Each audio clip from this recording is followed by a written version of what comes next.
വെറും 2 ചേരുവകൾ മാത്രം വെച്ചിട്ട് ഈസി ആയിട്ട് ഉണ്ടാക്കാൻ കഴിയുന്ന അടിപൊളിയായിട്ടുള്ള ബ്രേക്ക്ഫാസ്റ്റിന്റെ റെസിപ്പിയാണ് ഇന്ന് ഷെയർ ചെയ്യുന്നത്. കറി പോലും ആവശ്യമില്ല, നല്ല ടേസ്റ്റ് ആണ് ഇത് കഴിക്കാൻ. അപ്പൊ നമുക്ക് ഇതെങ്ങനെ ഉണ്ടാക്കുന്നതെന്ന് നോക്കാം.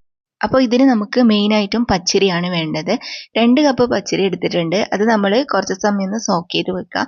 ഞാനിത് തലേദിവസം തന്നെ വെള്ളത്തിലിട്ട് വെച്ചതാണ്. ഒരു 4 മണിക്കൂറെല്ലാം സോക്ക് ചെയ്ത് വെച്ചാലും മതി. പച്ചരിയെല്ലാം നല്ലപോലെ കുതിർന്ന് വന്നു കഴിഞ്ഞാൽ നമുക്ക് നല്ലോണം കഴുകി വൃത്തിയാക്കി എടുത്തതിന് ശേഷം ഇതിലേക്ക് ചോറ് ചേർത്ത് കൊടുക്കാം.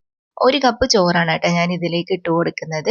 ഇനിയിപ്പോൾ നമുക്കിത് അരച്ചെടുക്കണം. അപ്പോൾ ഇത് കുറച്ച് കൂടുതലുള്ളതുകൊണ്ട് ഞാൻ 2 ബാച്ചായിട്ടാണ് അരച്ചെടുക്കുന്നത്. വലിയ ജാറാണ് എടുക്കുന്നതെങ്കിൽ മൊത്തത്തിൽ ഒരുമിച്ചിട്ട് അരക്കാൻ വേണ്ടി പറ്റും. അപ്പോൾ ഞാൻ നമ്മൾ സാധാരണ അരക്കുന്ന ജാറിലാണ് കേട്ടോ ഇട്ട് കൊടുക്കുന്നത്.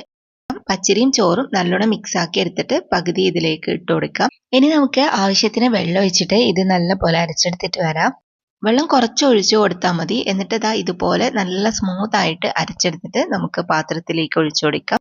ഇതിപ്പോൾ ഞാൻ നേരത്തെ പറഞ്ഞ പോലെ 2 ബാച്ചായിട്ടാണ് അരച്ചെടുത്തത്. അപ്പോൾ ബാക്കിയുള്ളതും കൂടി നമുക്ക് ഇതിൻ്റെ കൂടെ തന്നെ ഒഴിച്ചു കൊടുക്കാം. എന്നിട്ട് നമുക്ക് ആവശ്യത്തിനുള്ള ഉപ്പിട്ടിട്ട് നല്ലോണം മിക്സ് ആക്കിയിട്ട് എടുക്കാം. ഇത്രയും മതി, നമ്മുടെ മാവ് റെഡി ആയിട്ടുണ്ട്. ഇനി ഇത് റെസ്റ്റ് ചെയ്യാൻ വെക്കുന്ന പരിപാടിയൊന്നും ഇല്ല കേട്ടോ. നമുക്കിനി ഇത് ഉണ്ടാക്കാൻ വേണ്ടിയിട്ട് തുടങ്ങാം. അപ്പോൾ അതിന് വേണ്ടിയിട്ട് നമുക്ക് കുറച്ച് ഓയിലോ വെളിച്ചെണ്ണയോ ചൂടാക്കാം. ഇത് ചൂടായിട്ട് വന്നു കഴിഞ്ഞാൽ നമുക്കിതിലേക്ക് മാവ് ഒഴിച്ചു കൊടുക്കാം. അപ്പോൾ ഞാനിതാ ഒരു തവി മാവ് ഇതിലേക്ക് ഒഴിച്ചു കൊടുത്തിട്ടുണ്ട്. കുറച്ച് സമയം കഴിയുമ്പോൾ തന്നെ ഇതുപോലെ നല്ലോണം പൊന്തി വരാൻ തുടങ്ങും. നമ്മുടെ മാവ് ഇതുപോലെ പൊന്തി വന്നു കഴിഞ്ഞാൽ കുറച്ച് സമയം കുക്ക് ചെയ്തിട്ട് നമുക്ക് മറിച്ചിട്ട് കൊടുക്കാം.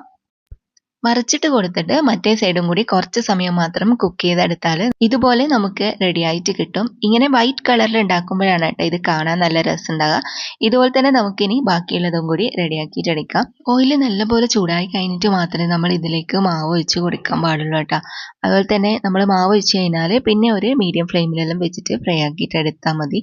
ഞാനിപ്പോൾ കാണിച്ചിരിക്കുന്ന മെഷർമെൻ്റ് എല്ലാം കറക്റ്റായിട്ട് എടുത്താൽ നല്ല പെർഫെക്റ്റ് ആയിട്ട് ഇതുപോലെ നമുക്കിത് ഉണ്ടാക്കിയെടുക്കാൻ പറ്റും.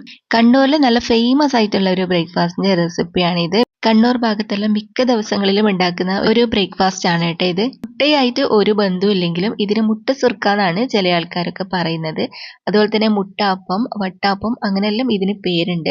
ഇത് രാവിലത്തെ ചായന്റെ കൂടെ വെറുതെ ഇങ്ങനെ തിന്നാൻ തന്നെ നല്ല ടേസ്റ്റ് ആണ്. ചിക്കൻ കറിന്റെ കൂടെ കഴിക്കാനും അടിപൊളിയാണ്. അപ്പൊ ഇതുവരെ ഇങ്ങനെ ചെയ്ത് നോക്കിയിട്ടില്ലെങ്കിൽ ട്രൈ ആക്കി നോക്കിയിട്ട് ഫീഡ്ബാക്ക് അറിയിക്കും. ഇന്നത്തെ റെസിപ്പി നിങ്ങൾക്ക് എല്ലാവർക്കും ഇഷ്ടമായിട്ടുണ്ടാവുമെന്ന് വിചാരിക്കുന്നു. വീഡിയോ ഇഷ്ടമായാൽ മറക്കാതെ ലൈക്കും ഷെയറും കമന്റും ചെയ്യുക. ഇതുപോലുള്ള റെസിപ്പികൾ കാണാനായിട്ട് നമ്മുടെ പേജ് ഫോളോ ചെയ്യാൻ മറക്കരുത്.